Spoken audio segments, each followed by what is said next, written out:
Alright, fuckers, you want to get into blacksmithing, you're going to need a laundry list of tools. You can start with something as simple as a damn campfire, a hammer, and the receiver hitch with the ball on the bed of your truck.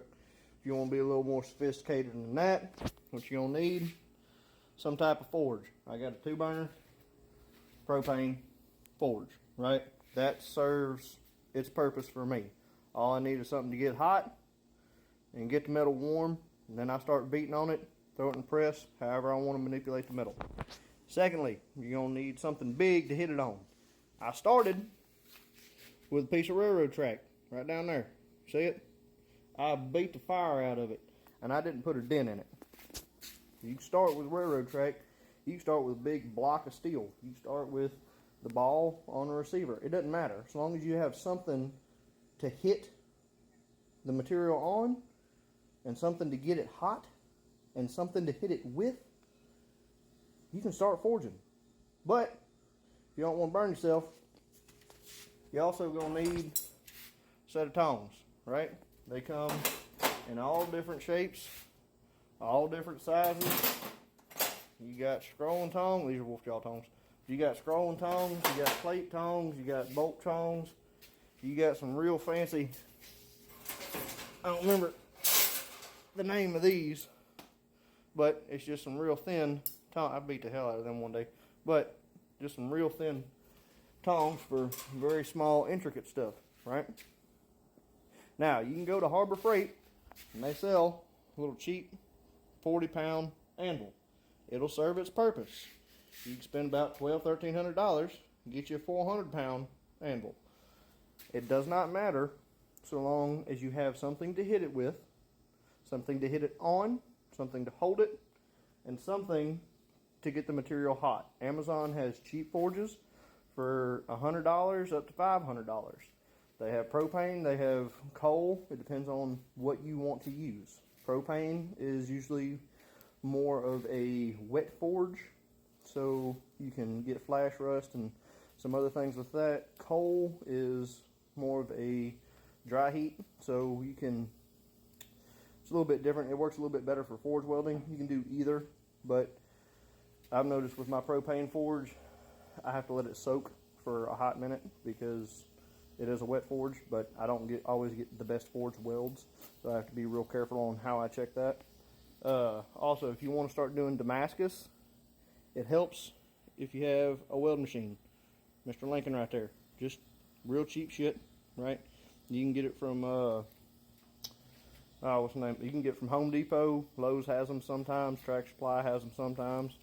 You can go real cheap, get a little wire welder from Harbor Freight. But as far as hammers go, you don't have to have a real big 4 or 5 pound hammer. It helps sometimes depending on what you're doing. But 4-pound hammer, a little 2-pound hammer, get you a flattener. It helps. This one's old. I need to dress it up.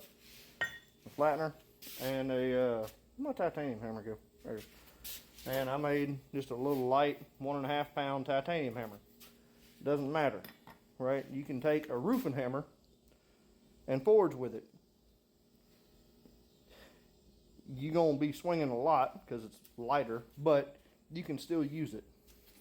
Also, for twisting and manipulating material, get you a little bench vise, bench grinder, and a belt sander also help. Okay?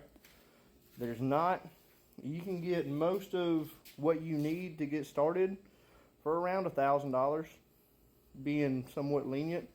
Now, if you want to build your own press, that works well enough for me, and I have about $350 tied up in it between the material I made, or material I used for the to hold the dies, and the press itself. That was $300 at Harbor Freight with a $13 foot pedal.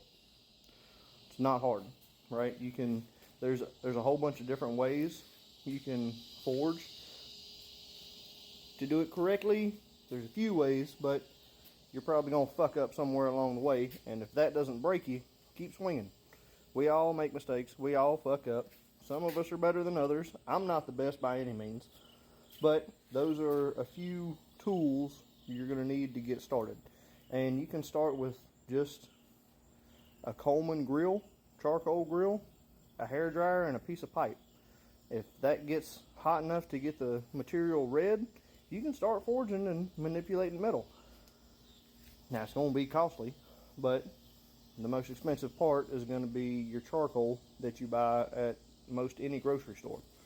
But it can be done. There's other ways around it. There's other videos that show cheap starter kits and stuff like that. But as long as you have something to hit it on, something to hit it with, something to get it hot, and something to hold it with, that's really all you need, buddy. Everything else is not really extra, but it makes the job a little bit easier.